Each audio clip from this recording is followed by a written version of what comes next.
ওম শান্তি। আজ ৩রা মার্চ ২০২৪। অব্যক্ত বাপদাদার মধুর মহাবাক্য।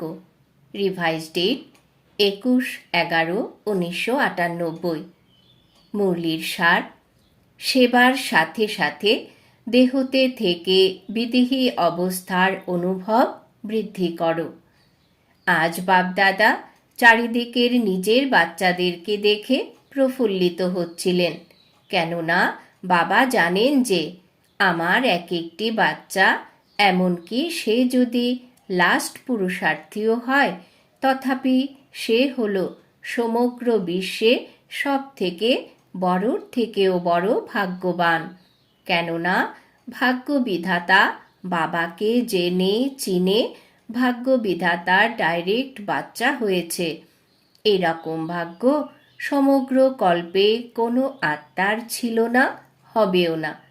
সাথে সাথে সমগ্র বিশ্বে তোমাদের থেকেও অধিক সম্পত্তিবান বা ধনবান কেউ হতে পারবে না, সে যতই পদমপতি হোক না কেন। বাচ্চারা, তোমাদের খাজানার সাথে কাউকেই তুলনা করা যাবে না, কেননা বাচ্চাদের প্রত্যেক কদমে পদমের উপার্জন হয়। সারাদিনে ১-২ কদমও যদি বাবার স্মরণে থাকো বা কদম ওঠাও, তো প্রত্যেক কদমে পদম, তো সারাদিনে কত পদম জমা হবে? দুনিয়াতে এই রকম কেউ আছে কি যে একদিনে পদমগুণ ধন উপার্জন করবে? এই জন্য বাপ দাদা বলছেন, যদি ভাগ্যবান দেখতে চাও বা রিচেস্ট ইন দ্য ওয়ার্ল্ড আত্মা দেখতে চাও, তো বাবার বাচ্চাদেরকে দেখো। এখন বাচ্চাদের কাছে কেবল এক স্থূল ধনের খাজানাই নয়, তারা তো কেবলমাত্র ধনবান হয়। আর তোমরা বাচ্চারা কত খাজানাতে ভরপুর হয়েছ। খাজানার লিস্ট তো জানো, তাই না? এই স্থূল ধন তো কোনো বড় কথা নয়, কিন্তু তোমাদের কাছে যে জ্ঞানের খাজানা, শক্তির খাজানা, সর্বগুণের খাজানা, খুশির খাজানা, আর সবাইকে সুখ শান্তির রাস্তা বলে দেওয়ার জন্য তাদের থেকে যে আশীর্বাদের খাজানা প্রাপ্ত হয়, এই অবিনাশী খাজানা পরমাত্মার বাচ্চাদের ছাড়া আর কারোর কাছে নেই। তো বাপ দাদার এই রকম খাজানার মালিক বাচ্চাদের প্রতি কতই না আত্মিক গর্ব হয়। বাপ দাদা সদা বাচ্চাদেরকে এই রকম সম্পন্ন দেখে এই গীত গাইছেন, বাহ বাচ্চারা বাহ, তোমাদেরও নিজেদের উপর এতটাই আত্মিক গর্ব অর্থাৎ নেশা আছে, তাই না? হাতের তালি বাজাতে পারো। সবাই তালি বাজালো। দুটি হাতকে কেন কষ্ট দাও? এক হাতের তালি বাজাও। এক হাতের তালি বাজাতে পারো, তাই না? ব্রাহ্মণদের সব কিছুই হলো আলাদা। ব্রাহ্মণ শান্তি পছন্দ করে, সেই জন্য তালিও শান্তি সহকারে। ঠিক আছে, তাহলে নেশা তো সকলের সব সময় আছেই, আর ভবিষ্যতেও থাকবে, নিশ্চিত আছো। বাপদাদা সময়ের পরিবর্তনের তীব্র গতিকে দেখে বাচ্চাদের পুরুষার্থের গতিকেও দেখছেন। বাপদাদা প্রত্যেক বাচ্চাকে জীবনমুক্ত স্থিতিতে সদা দেখতে চাইছেন। তোমাদের সকলের কাছে এই চ্যালেঞ্জ আছে যে বাবার থেকে মুক্তি, জীবন মুক্তির উত্তরাধিকার এসে গ্রহণ করবে। কিন্তু তোমাদের তো মুক্তি বা জীবন মুক্তির উত্তরাধিকার প্রাপ্ত হয়ে গেছে, তাই না? নাকি প্রাপ্ত হয়নি? সত্যযুগে বা মুক্তিধামে মুক্তি বা জীবন মুক্তির অনুভব করতে পারবে না। মুক্তি, জীবন মুক্তির উত্তরাধিকারের অনুভব এখন এই সঙ্গম যুগেই করতে হবে।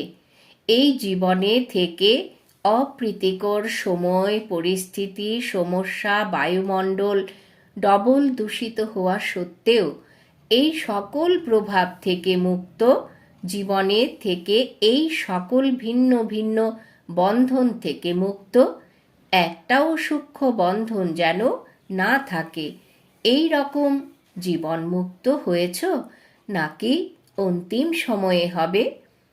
এখন হবে নাকি অন্তে হবে? যারা মনে করছো অন্তে নয়, এখনই হতে হবে, হয়ে আছো নাকি হতেই হবে, তারা হাত তোলো। সবাই হাত তুলেছে। দুটো মিক্স করে হাত তুলছে। চালাক আছে, চালাকি যদিও করো, কিন্তু বাপ দাদা এখন স্পষ্ট করে শোনাচ্ছেন, অ্যাটেনশন প্লিজ। বাবাকে প্রত্যেক ব্রাহ্মণ বাচ্চাকে বন্ধনমুক্ত, জীবনমুক্ত বানাতেই হবে। যে কোনো বিধিতেই হোক, বানাতে অবশ্যই হবে। তোমরা জানো যে কি বিধি আছে? এতটা তো চতুর তোমরা, তাই না? তো হতে তো তোমাদেরকে হবেই, চাও বা না চাও, হতে তো হবেই।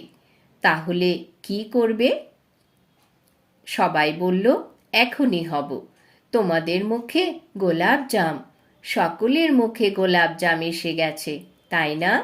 কিন্তু এই গোলাপ জাম হলো এখন বন্ধন মুক্ত হওয়ার, এমন নয় যে গোলাপ জাম খেয়ে নেবে। হলের শোভা খুব ভালো লাগছে, একদম মালার মতো লাগছে। এখান থেকে এসে দেখো তো দেখবে একদম মালার মতো দেখাচ্ছে। যারা চেয়ারে বসে আছে তাদের মালা তৈরি হয়ে গেছে, ভালো হয়েছে। কারণে অকারণে যেরকম এখন চেয়ার নিয়েছো না, এই রকমই যখন বাপ দাদা সময় অনুসারে ফাইনাল সিটি বাজাবেন যে জীবন মুক্তির চেয়ারে বসে যাও, তখন বসবে নাকি এখন চেয়ারে বসে আছো? এমন নয় যে যারা মাটিতে বসে আছে তারা চেয়ারে বসবে না, প্রথমে তোমরাই বসবে। মাটিতে বসা এটা হলো তপস্যার লক্ষণ, সুস্থ শরীরের লক্ষণ। হেলথ তো আছে তপস্যার দ্বারা, খাজানার ওয়েলথ তো আছে। তো যেখানে হেলথ আছে, ওয়েলথ আছে, সেখানে হ্যাপি তো আছেই। তো ভালো হয়েছে, হেলদি আছো, ওয়েলদি আছো। তো বাপ দাদা আজ দেখছিলেন যে বাচ্চাদের মধ্যে 3 প্রকারের স্টেজ রয়েছে। এক হলো পুরুষার্থী, তাতে পুরুষার্থীও আছে আর তীব্র পুরুষার্থীও আছে। দ্বিতীয় হলো যারা পুরুষার্থীর প্রালব্ধ জীবন মুক্ত অবস্থার স্টেজ অনুভব করছে, কিন্তু লাস্টের সম্পূর্ণ স্টেজ হলো দেহতে থেকেও বিদেহী অবস্থার অনুভব। তো 3 প্রকারের স্টেজ দেখছিলেন। পুরুষার্থের স্টেজে বেশি আত্মা দেখেছেন। প্রালব্ধ হলো জীবন মুক্তির। প্রালব্ধ এটা নয় যে সেন্টারের নিমিত্ত বা ভালো স্পিকার হওয়ার বা ড্রামা অনুসারে আলাদা আলাদা বিশেষ সেবার নিমিত্ত হওয়ার, এটা প্রালব্ধ নয়। এটা তো হলো আরও উন্নতি করার লিফট। কিন্তু প্রালব্ধ হলো জীবন মুক্তি, কোনো বন্ধন থাকবে না। তোমরা একটা চিত্র দেখিয়ে থাকো যেখানে এক সাধারণ অজ্ঞানী আত্মা কত দড়ি দিয়ে বাঁধা আছে, সেটা হলো অজ্ঞানী আত্মাদের জন্য লোহার শৃঙ্খল, মোটা মোটা বন্ধন। কিন্তু জ্ঞানী তো আচ্ছা বাচ্চাদের খুব সূক্ষ্ম আর আকর্ষণীয় সুতো রয়েছে।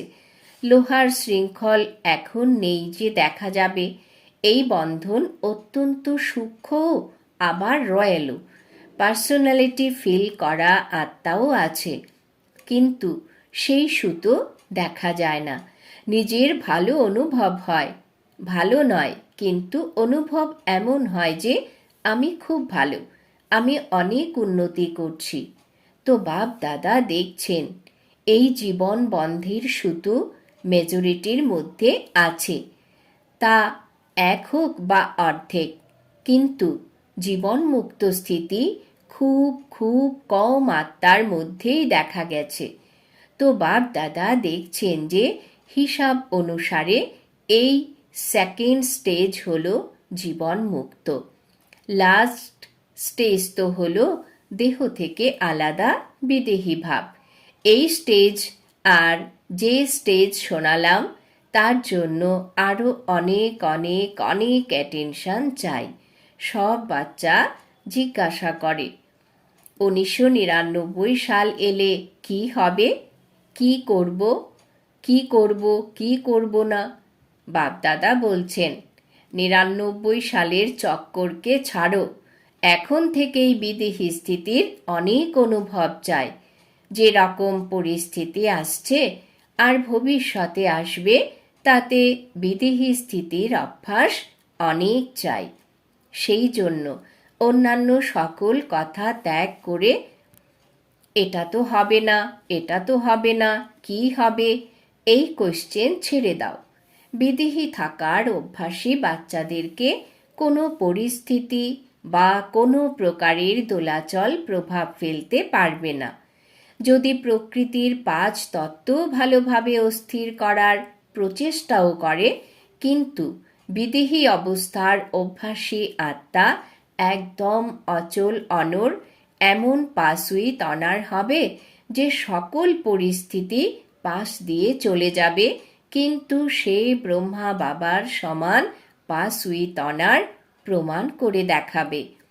বাপদাদা সময়ে সময়ে ইশারা দিচ্ছেন আর দিতেও থাকবেন। তোমরা চিন্তাও করো, প্ল্যানও বানাতে থাকো, বানাও। যদিও চিন্তা করো কিন্তু কি হবে, এই রকম আশ্চর্যান্বিত হয়ে নয়। বিদেহী সাক্ষী হয়ে চিন্তা করো, কিন্তু চিন্তা করে প্ল্যান বানিয়ে সেকেন্ডে প্ল্যান স্থিতি বানাতে থাকো। এখন প্রয়োজন হলো স্থিতির। এই বিদেহী স্থিতি পরিস্থিতিকে খুব সহজেই অতিক্রম করে ফেলবে। যেরকম বৃষ্টি আসবে, চলেও যাবে, আর বিদেহীরা অচল অনড় হয়ে খেলা দেখবে। এখন লাস্ট সময়কে নিয়ে চিন্তা করছো, কিন্তু লাস্ট স্থিতিকে নিয়ে চিন্তা করো। চারিদিকের সেবার সমাচার বাপদাদা শুনছেন আর হৃদয় থেকে সকল অক্লান্ত সেবাদারীদেরকে অভিনন্দনও দিচ্ছেন। সেবা খুব ভালো, উৎসাহ উদ্দীপনার সাথে করছো আর ভবিষ্যতেও করতে থাকবে, কিন্তু সেবা আর স্থিতির ব্যালেন্স কখনো এই দিকে ঝুঁকে পড়ে, আবার কখনো ওই দিকে ঝুঁকে পড়ে। সেই জন্য সেবা অনেক করো। বাপদাদা সেবার জন্য মানা করছেন না, আরও জোরদার করো, কিন্তু সেবা আর স্থিতির সদা ব্যালেন্স রাখো। স্থিতি বানাতে অল্প পরিশ্রম করতে হয়, আর সেবা তো সহজে হয়ে যায়। সেই জন্য সেবার বল অল্প হলেও স্থিতির থেকে উঁচু হয়ে যায়। ব্যালেন্স রাখো, আর বাপ দাদার সকল সেবাধারী আত্মাদের সম্বন্ধ সম্পর্কে আগত ব্রাহ্মণ পরিবারের ব্লেসিং নিতে থাকো। এই আশীর্বাদের খাতা অনেক জমা করো। এখনকার আশীর্বাদের খাতা তোমাদের আত্মাদের মধ্যে এতটাই সম্পন্ন হয়ে যাবে যে দাপট থেকে তোমাদের চিত্রের দ্বারা সকলের আশীর্বাদ প্রাপ্ত হতে থাকবে। অনেক জন্ম ধরে আশীর্বাদ দিতে হবে, কিন্তু জমা এক জন্মেই করতে হবে। এর জন্য কি করবে? স্থিতিকে সদা সামনে রেখে সেবাতে উন্নতি করতে থাকো। কি হবে এটা চিন্তা করো না। ব্রাহ্মণ আত্মাদের জন্য খুব ভালোই হবে, কিন্তু ব্যালেন্স রাখা আত্মাদের জন্য সদা ভালো হবে। ব্যালেন্স কম থাকলে কখনো ভালো, কখনো অল্প ভালো। শুনেছ কি করতে হবে? কোশ্চেন মার্ক চিন্তা করার হিসাবে আশ্চর্যান্বিত হয়ে চিন্তা করা ফিনিশ করো।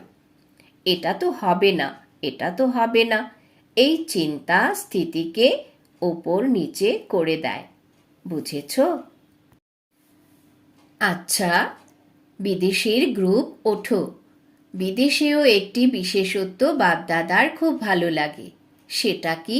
সকলের উৎসাহ উদ্দীপনা অনেক আছে যে বিদেশের প্রতিটি কোণে কোণে বাবার স্থান বানাবে, আর প্র্যাকটিক্যালে বানিয়েছেও। এই বছর কতগুলি নূতন স্থান বানিয়েছ? 10 থেকে 15টি। ভালো উৎসাহ আছে যে বাবার সন্দেশ চারিদিকে পৌঁছে যাবে। এই লক্ষ্য খুব ভালো।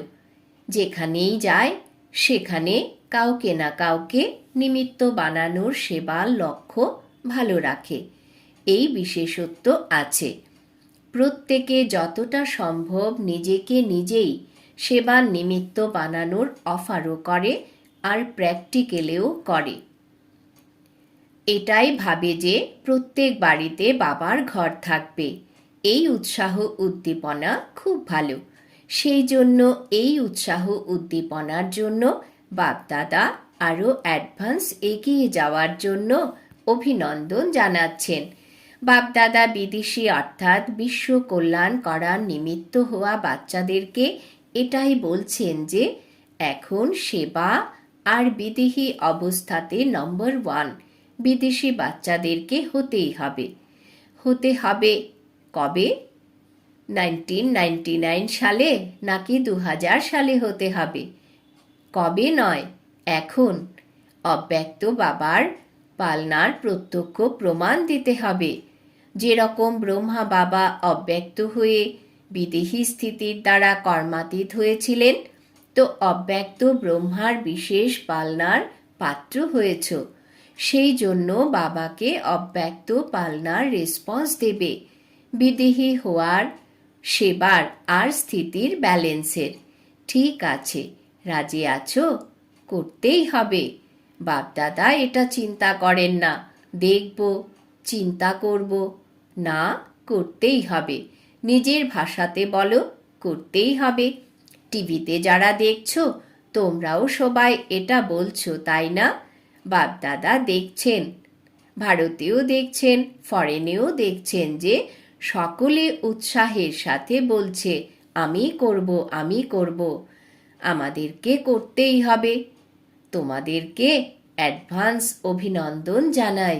আচ্ছা, বিদেশ থেকে অনেক ভাই বোন প্রথমবার এসেছে। রিট্রিটে আগত গেস্টও বসে আছে। খুব ভালো, সবাই নম্বর 1-এ আসবে। খুব ভালো অতিথি হয়ে এসেছিলে আর বাবার বাচ্চা অধিকারী হয়ে গেছো। অধিকারী হয়ে গেছো, তাই না? অধিকারী হয়েছ? খুব ভালো। এখন উন্নতির দিকে এগিয়ে যেতে থাকো। হসপিটালের ট্রাস্টের সাথে সবাই হলে ডবল ট্রাস্টি। এক হলো প্রবৃত্তিতে থেকেও ট্রাস্টি, আর দ্বিতীয় হলো হসপিটালের ট্রাস্টি রয়েছ। হসপিটালেও ট্রাস্টি তো জীবনেও ট্রাস্টি। খুব ভালো। হসপিটালে আত্মাদেরও সেবা করছো, আবার শরীরেরও সেবা করছো, তাহলে ডবল সেবা হচ্ছে। সেই জন্য যারা নিমিত্ত আত্মা হয়েছ তোমাদেরও ডবল আশীর্বাদ প্রাপ্ত হচ্ছে। খুব ভালো প্ল্যান বানিয়েছ। সেবার চান্স নেওয়া, এটাই হলো চ্যান্সেলর হওয়া। লৌকিক চ্যান্সেলর নয়, আধ্যাত্মিক ইউনিভার্সিটির চ্যান্সেলর। খুব ভালো। অস্ট্রেলিয়ার আত্মারা অলিম্পিক গেমের সময় বড় প্রোগ্রাম করার প্ল্যান বানাচ্ছে। বাপদাদাকে প্ল্যান দেখিয়েছে, যেখানে উৎসাহ উদ্দীপনা আছে আর সকলের একমত আছে। তো যেখানে একমত আছে আর উৎসাহ উদ্দীপনা আছে, তো সফলতা আছেই। খুব ভালো, করতে পারো। ফরেনে নাম প্রসিদ্ধ করো। খুব ভালো। যারা ভারত থেকে এসেছো, তো ভারতীয়দের তো বিশেষ নেশা আছে যে বাপদাদা অবতীর্ণ ভারতেই হন, আর যদি মিলন করতে আসেন তখনও ভারতেই আসেন। তাই ডবল নেশা আছে, তাই না? ভারতীয়রাই বিদেশে সন্দেশ পৌঁছে দিয়েছে, তো ভারত বিদেশেও নিজের পরিবারকে খুঁজে বের করে এক পরিবার বানিয়ে দিয়েছে। এই জন্য ভারতবাসী বাচ্চাদের সদা মহত্ব আছে, আর ভারতের মহত্ব বৃদ্ধি হচ্ছে, তো ভারতবাসীদেরই মহত্ব তো আছেই। সেই জন্য যে সমস্ত নতুন পুরানো বাচ্চা এসেছো তারা অত্যন্ত ভালোবাসার সাথে পৌঁছে গেছো। বাপদাদা সকল বাচ্চাদের স্নেহ আর চারিদিকের সেবার সহযোগকে দেখে খুশি হচ্ছেন, আর বাচ্চারাও সদা খুশিতে আছে। খুশিতে আছো তাই না? কখনো খুশি কম যেন না হয়। এ হলো বাবার স্পেশাল খাজানা, সেই জন্য খুশি কখনো হারিয়ে ফেলবে না, সদা খুশি। আচ্ছা, চারিদিকের সর্বশ্রেষ্ঠ ভাগ্যবান, সর্বশ্রেষ্ঠ খাজানার মালিক, সদা সেবা আর স্থিতির ব্যালেন্স রাখা জ্ঞানীত আত্মাদেরকে, সর্বশক্তি সম্পন্ন আত্মাদেরকে, সদা বন্ধনমুক্ত জীবনমুক্ত আত্মাদেরকে বাপ দাদার স্মরণের স্নেহ সুমন আর নমস্কার। আমরা আমাদের অতি প্রিয় মাতা পিতা বাপ দাদাকেও জানাই স্মরণের স্নেহ সুমন আর নমস্কার। বরদান। বাবাজ বরদান দিয়েছেন, পরমাত্মার কাজে সহযোগী হয়ে সকলের সহযোগ প্রাপ্তকারী সফলতা স্বরূপ ভব। পরমাত্মার কাজে সহযোগী হয়ে সকলের সহযোগ প্রাপ্তকারী সফলতা স্বরূপ ভব। ব্যাখ্যা: যেখানে সকলের উৎসাহ উদ্দীপনা আছে, সেখানে সফলতা স্বয়ং নিকটে এসে গলার মালা হয়ে যায়।